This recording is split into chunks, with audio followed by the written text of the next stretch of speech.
So much. Alan joins us here once again. Alan, you're watching some activity for later this evening. Yeah, it's up in West Texas right now. That's the area that tends to produce the storms that eventually work our way this time of year. And we've got a couple of factors working in our favor to get them here overnight. The time frame on that is going to be between roughly 3 and 9 o'clock in the morning, and hedging earlier for most of the region during that window. For example, I think most of this is offshore by the time we get to sunrise tomorrow. This morning's storms helping to cleanse the atmosphere a little bit. The air quality's improved and the winds are out of more so an easterly direction, out of the east-southeast, around 14 miles per hour. The dew point also is just a tick lower, so the heat index isn't quite as aggressive. Still pretty hot feeling though. Feels like 96 outside.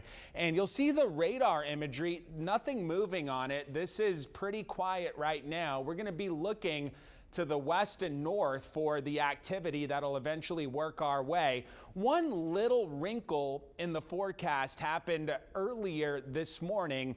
Some bonus rainfall out toward KIII, the I-35 corridor. That rain right there left a little boundary, and that could alter the progression of the storms that are developing in West Texas. So that's a little wrinkle to the forecast. We'll see how the storms evolve as they move our way.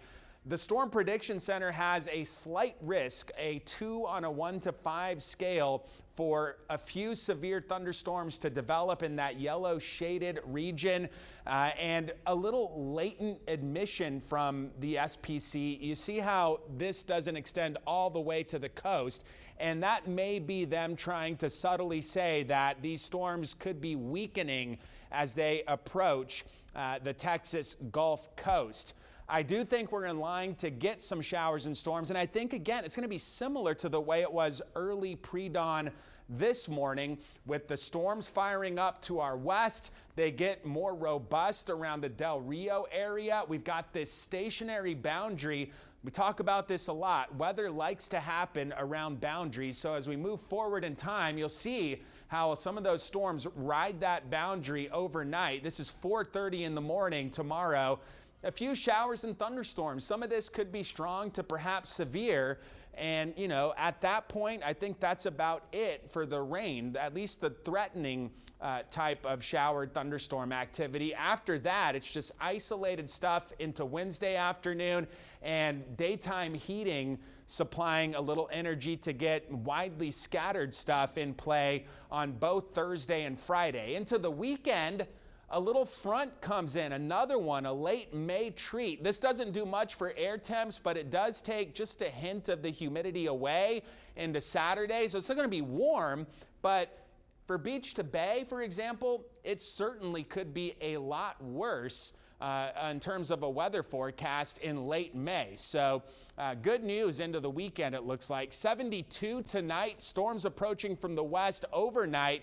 Early pre-dawn rain tomorrow, then it's just partly cloudy with an isolated shower. Highs in the upper 80s, and east to southeast 7 to 17 mile per hour breeze. Relatively smooth on area waters, and east wind 6 to 12 knots.